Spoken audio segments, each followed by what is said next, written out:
सर्वसामान्यांच्या हक्काचा आवाज जागर जनस्थान। नाशिक महानगरपालिका साजरा करत आहेत स्वच्छतेचा हरित कुंभ।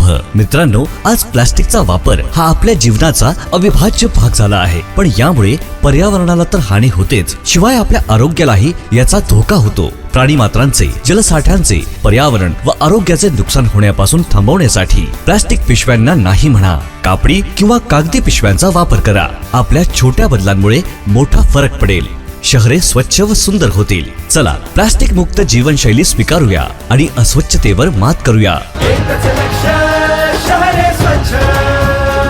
नाशिक महानगरपालिका नाशिक तर्फे जनहितार्थ प्रसारित। डावखरवाडी भागात 5 जणांना चावा घेणाऱ्या भटक्या कुत्र्याला अखेर पकडण्यात यश। नाशिक रोड डावखरवाडी भागात भटक्या कुत्र्यांना पकडण्याची मोहीम महापालिकेने सुरू केली असून 5 जणांना चावा घेणाऱ्या भटक्या कुत्र्याला आज दिनांक 21 एप्रिल रोजी दुपारी 1 वाजेच्या दरम्यान पकडण्यात आले। डावखरवाडी भागातील सद्गुरुनगर येथे भटक्या कुत्र्यांनी दहशत माजवत 5 जणांना चावा घेऊन गंभीररित्या जखमी केले। मनसेचे पदाधिकारी ॲडव्होकेट नितीन पंडित यांना सुद्धा 20 एप्रिल रोजी सकाळी राहत्या घराच्या पार्किंग मध्ये अचानक कुत्र्याने चावा घेऊन जखमी केले। तसेच परिसरातील देवांशी सोरे, सतीश चंदन शिवे, राजू पिंजारी, अनिता गावित यांना सुद्धा चावा घेतलाय। लहान मुलांसह नागरिकांवर हल्ला करणाऱ्या भटक्या कुत्र्यांचा तात्काळ बंदोबस्त करण्याची मागणी पंडित यांनी मनपाला केली। त्यानंतर मनपा स्वच्छता अधिकारी किशोर गांगुर्डे व अमन चिनडालिया यांच्या संयुक्त मोहिमेत भटक्या कुत्र्यांना पकडण्यात येते।